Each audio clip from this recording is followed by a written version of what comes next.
Hey, welcome back दोस्तों. Today we are complete first poem of class 12 Flamingo textbook which name My Mother 866. We are also discuss about poetic devices in this video. आज की video में हम complete करेंगे My Mother 866 और इस poem से संबंधित जो भी पोएटिक डिवाइसेस हैं आपके उनको भी इसमें हम डिस्कस करेंगे.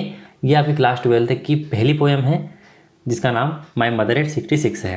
वो इसका अर्थ होता है कि मेरी माँ 66 वर्ष की उम्र पर, यानी इनकी माँ की जो उम्र है वो 66 वर्ष की है. तो यहाँ पर इनकी स्थिति के बारे में डिस्कस करेंगे. अब अबाउट द पोएट यानी जिन्होंने इसको लिखा है उन कवि के बारे में कुछ लिखा हुआ है यहाँ पर, उसको हम पहले पढ़ लेते हैं. तो यहाँ पर कवि यानी ये कमला दास है, तो ये कवियत्री है, तो ये पोइटेस है और 1934 से 2009 तक इनका कार्यकाल रहा. वाज बोर्न इन मालाबार, ये मालाबार में जन्म हुआ था इनका.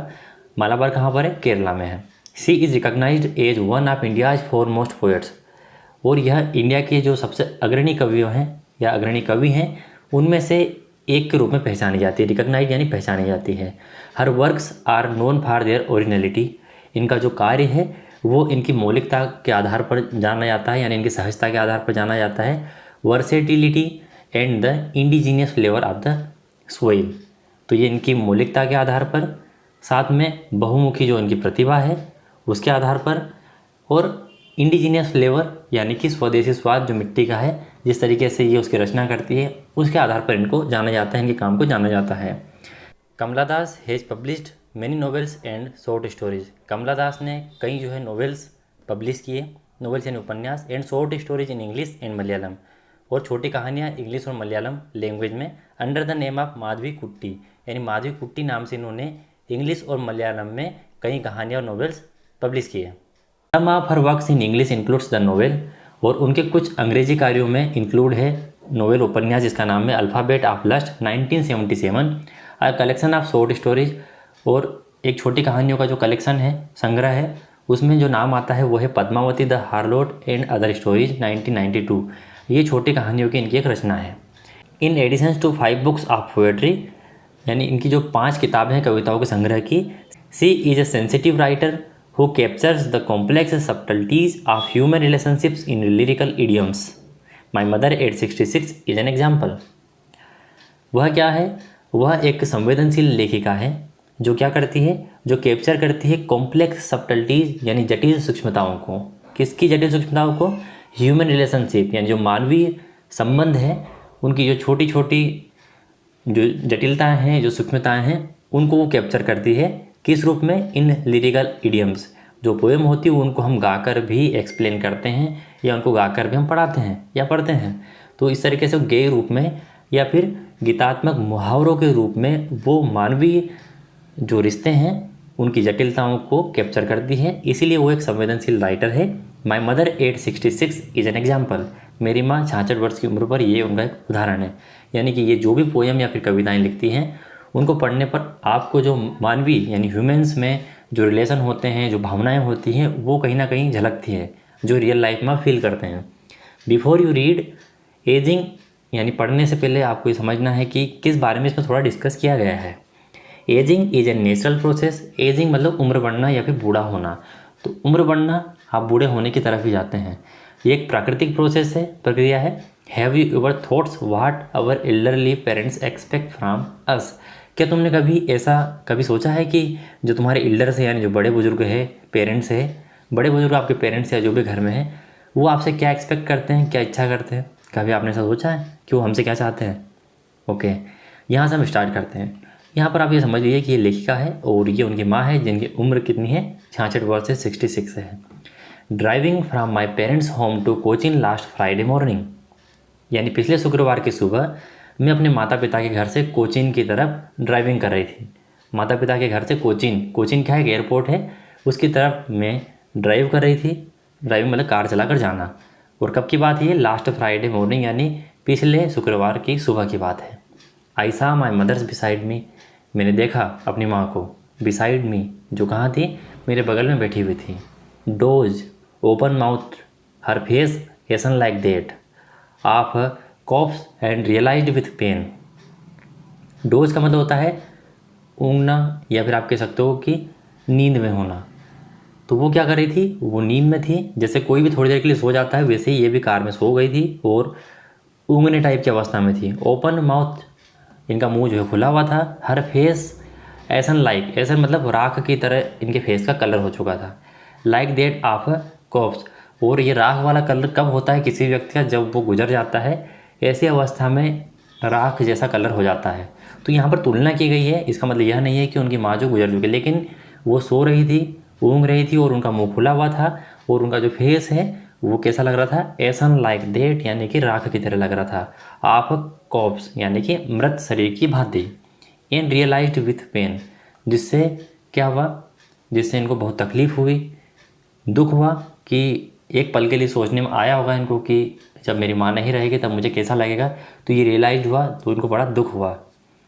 यहाँ पर इन पंक्तियों का अध्ययन करने पर हमें ये पता लगता है कि इस पोएम को पढ़ते वक्त आपको किसी प्रकार की राइम स्कीम का बोध नहीं होता है। राइम स्कीम्स का मतलब यह होता है कि जब आप पढ़ते हैं तो एंड में तुक वाले शब्द आते हैं, कि पहली लाइन का तीसरे से तुक, दूसरी का चौथी लाइन से तुक, इस तरह से स्टंजा भी रहते हैं पंक्तियों के रूप में। ना ही यहाँ पर पंक्ति है और ना ही यहाँ पर कोई जो है आपका राइम स्कीम शो हो रही है। इसका मतलब ये फ्री स्टाइल यानी फ्री वर्ड्स में लिखी गई पोएम है।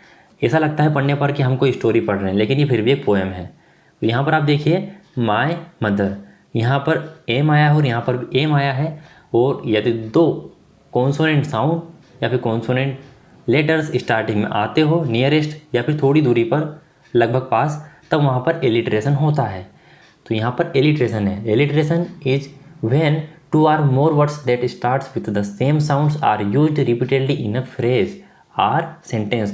तो इस सेंटेंस में एम एम आया हुआ है और यहाँ पर भी आप देखिए मॉर्निंग लिखा हुआ है, तो यहाँ पर क्या है आपका एलिट्रेशन है। ठीक है, तो यहाँ पर आपका स्टार्टिंग में वो लेटर आना चाहिए बार बार रिपीट होने वाला या फिर वो साउंड। आगे वाली पंक्ति में हम पढ़ते हैं, तो यहाँ पर आप देखिए हर फेस एसन लाइक दैट। तो यहाँ पर क्या है, उनका जो फेस है वो राख की तरह हो चुका है, यानी कि बताया गया है कि उनका फेस जो है वो राख की तरह दिख रहा है। तो यहाँ पर आपका क्या है, मेटाफर है।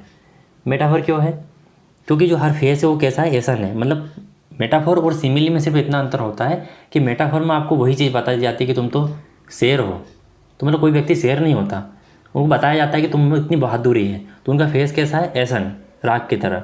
तो यहाँ पर आपका मेटाफर है। मेटाफर क्या होता है, a word or phrase that is used in a imaginative way to show that somebody or something has the same qualities as another thing. यानी कि एक व्यक्ति में जो क्वालिटी है वही क्वालिटी दूसरे में बताई जाती है, उसके जैसी नहीं, सारी की सारी क्वालिटी उसमें बताई जाती है, तब मेटाफर होता है। अब वहीं इसके थोड़े से हम आगे बढ़ेंगे। एसन लाइक डेट ऑफ कॉप्स, यदि आपको किसी पंक्ति में एज लाइक एज, एज इस तरह के लेटर्स यानी वर्ड्स दिखते हैं, तब आप समझिए कि यहाँ पर सिमिली है, क्योंकि बताया गया है कि एसन लाइक डेट ऑफ कॉप्स यानी जो मृत शरीर के जैसा ही जो है राख वाला उनका फेस है। मतलब अब यहाँ पर जैसा बताया गया है, एसन लाइक डेट ऑफ कॉप्स यानी कि मृत शरीर की भांति उनको बताया गया है, और यहाँ पर लाइक एज इस तरह के शब्दों का उपयोग किया गया है। इसका मतलब यहाँ पर है आपका सिमिली, यहाँ पर उपमा की बात की गई है। तो ये अंतर होता है मेटाफर में। और यहाँ पर फेस एसन यानी उनका जो फेस है वही राख है, इस तरह से बताया गया है। तो वहाँ पर वही चीज़ बताई जाती है और यहाँ पर सिर्फ आपको कंपेरिजन करके बताया जाता है कि उसके जैसा है।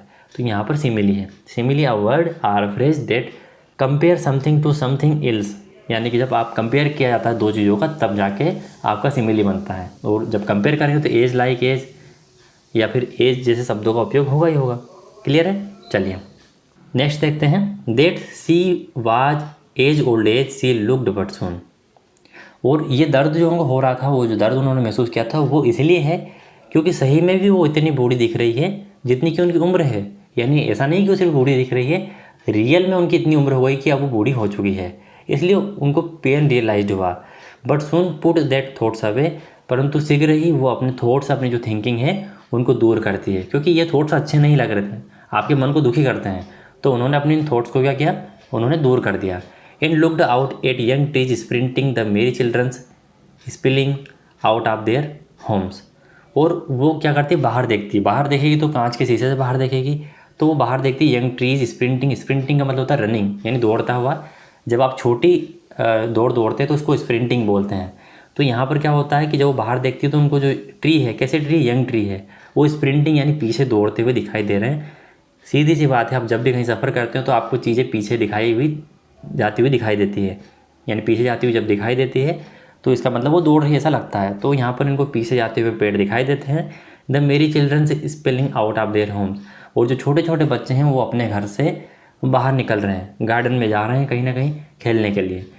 But after the airport security check standing a few yards away, few yards away मतलब कुछ गज दूरी पर। तो एयरपोर्ट की सिक्योरिटी चेक के बाद में उनकी माँ जो है वो कुछ गज दूरी पर ही खड़ी थी। Standing a few yards away, कुछ गज की दूरी पर ही खड़ी हुई थी। उसके बाद क्या होता है, I looked again at her, मैंने फिर से उनकी तरफ देखा। उनको देखा मतलब ये देखें यहाँ पर ये एयरपोर्ट है और ये सिक्योरिटी चेक के बाद में कुछ गज की दूरी है इनके बीच में, इस तरीके की यहाँ पर कुछ चित्र है। तो यहाँ पर उनकी तरफ देखा। वेन, वेन का मतलब होता है कलरलेस यानी रंगहीन, और पेल वो पूर्ण रूप से रंगहीन टाइप का उनका कलर दिखाई दे रहा था, कोई चेहरे पर कोई चमक नहीं होना, और पूर्ण रूप से पीली टाइप की दिखाई दे रही थी, पीला पड़ जाना, इस तरह से वो दिख रही थी। पेल मतलब पीला हो जाना। As a late winter's moon and felt that old, जैसे कि, और पीला किस तरीके दिखाई दे रहा था, जैसे कि सर्दियों का पीला चांद। जो विंटर्स मून होता है, जो कि बिल्कुल आप एंड में देखेंगे लेट विंटर मून, तो सर्दियों के पीले चांद की तरह वो दिखाई दे रही थी। And felt that old familiar एक, और उनको फिर से वही पारिवारिक जो दर्द है पुराना वो महसूस होता है। कौन सा दर्द, माई चाइल्डहुड्स फियर, मेरे बचपन का डर। जब बचपन में बच्चे छोटे होते हैं और उनके माता पिता कहीं थोड़ी देर के लिए चले जाते हैं तो बच्चे रोने लग जाते हैं, और ये जो डर होता है ये उनके बचपन का डर होता है, उनकी माँ से बिछड़ने का। तो वही चाइल्डहुड वाला जो फियर है यानी जो पारिवारिक दर्द है, वही दर्द इनको महसूस होता है, ये उसको महसूस करती है, इसीलिए यहाँ पर लिखा है एंड फेल्ट दैट ओल्ड, और इसीलिए ये पारिवारिक जो दर्द है पुराना जो बचपन में इनको महसूस हुआ था वो महसूस करती है। But all I said was see you soon, परंतु फिर भी इन सब के बावजूद भी मैंने क्या कहा, सी यू सून, शीघ्र मिलते हैं अम्मा। All I did was smile and smile and smile, then इसके बाद में मैंने क्या किया, इसके बाद में मुस्कुराए और मुस्कुराए और मुस्कुराए। और ये जो मुस्कुराहट थी लेखिका की, ये एक फेक स्माइल थी, क्योंकि उनके अंदर डर था इस बात का कि उनकी माँ जो है रियल में बूढ़ी हो चुकी है और अब वो कुछ ही दिन रहने वाली उनके पास में। तो इस ख्याल से वो दुखी हो जाती है और यही पारिवारिक दर्द उनको बार बार महसूस होता है। लेकिन फिर भी सी यू सून ऐसा इसलिए उन्होंने कहा मुस्कुराते हुए ताकि वो उनकी माँ को खुश देख सके और किसी प्रकार का उनको दुख ना हो कि मेरी बेटी जो है अप्रसन्न है। इस तरीके से उन्होंने जानबूझकर दिखाना चाहा। अब यहाँ पर पोएटिक डिवाइसेस में आपको बता देता हूँ कि और कौन कौन से पोएटिक डिवाइस हैं। हमने इलिट्रेशन देखा, मेटाफर देखा, सिमिली देखा। अब यहाँ आप देखिए इस वाली पंक्ति में that she was as old as she looked, अब यहाँ पर एज ओल्ड एज लिखा है, यानी फिर यहाँ पर जो है वो कैसी दिख रही है, अब वो उतनी ही बूढ़ी हो चुकी है जितनी वो बूढ़ी है। तो यहाँ पर फिर से यहाँ पर सिमिली हो गई है। मैंने कहा था लाइक वाला शब्द या फिर एज ओल्ड एज आता है तो यहाँ पर सिमिली होती है। इसके आगे यदि आप चलेंगे तो यहाँ पर देखिए the merry children's spilling out of their homes, जो छोटे बच्चे हैं वो अपने घर से बाहर निकल रहे हैं खेलने कूदने के लिए और पेड़ जो है वो पीछे की ओर जा रहे हैं। तो कहीं ना कहीं आपके दिमाग में कोई चित्र बन रहा है, और जब पढ़ते वक्त या फिर सुनते वक्त आपके दिमाग में कोई चित्र बने तब वहाँ पर इमेजरी पोएटिक डिवाइसेस होता है। तो इसकी डेफिनेशन रहेगी image that produce pictures in the minds of the people reading or listening and other things, यानी कोई पढ़ने वाला या फिर सुनने वाले व्यक्ति के मन में पढ़ते वक्त यदि कोई चित्र बनता है तो वहाँ पर इमेजरी होती है। तो यहाँ पर ये जो बच्चे बाहर निकल रहे हैं पेड़ पीछे की ओर जा रहे हैं तो यहाँ पर एक इमेजरी है। इमेजरी यानी कल्पना कर सकते हो आप, एक चित्र बना सकते हो, तो यहाँ पर इमेजरी है। यहाँ पर आप देखेंगे तो as a late winter's moon, her wan यानी उनके फिर से फेस की बात की गई है कि वो रंगहीन है, पीला पड़ चुका है, जैसे कि एक सर्दियों का जो पीला चांद होता है उसकी तरह। विंटर्स मून यानी सर्दियों का चांद, तो पीला चांद होता है उसकी तरह एज यहाँ पर फिर से सिमिली है, यानी कि फिर से यहाँ पर तुलना की गई, compare something to something else. और यहाँ पर यदि हम एंड में देखेंगे तो was smile and smile and smile, यहाँ पर रिपीटेशन है। रिपीटेशन का मतलब ये होता है कि कोई भी बात को बार बार रिपीट किया गया है इसलिए कि आप उस पर जोर दे सकें, उसको आप खींच सकें, ये दिखाने के लिए कि आप कैसा फील कर रहे हैं। तो यहाँ पर आप जो मुस्कुरा रहे हैं और मुस्कुराए, इसका मतलब यह है कि वो जानबूझकर इस पर जोर दिया गया इस बात पर कि वो मुस्कुराती रही, मुस्कुरा कर वो चली गई। तो इस तरीके से यही इसमें पोएटिक डिवाइसेस है और आपको ये जो पोएम है आई होप अच्छे से समझ में आ गई होगी। इसी तरीके से हम नेक्स्ट वीडियो में मिलते हैं जिसमें हम आपकी नेक्स्ट पोएम करेंगे। वीडियो आपको अच्छा लगा तो लाइक करके जरूर जाएगा, साथ में अपने दोस्तों फैमिली वीडियो को शेयर जरूर कीजिएगा। और भी वीडियो के लिए आप प्लेलिस्ट चेक कर सकते हैं और हमारे टेलीग्राम चैनल से जुड़ सकते हैं जिसकी लिंक आपको डिस्क्रिप्शन में मिलेगी, जिससे कि आपको हर वीडियो की अपडेट मिलती रहेगी। मिलते हैं अगले वीडियो में दोस्तों, तब तक के लिए टाटा बाय बाय।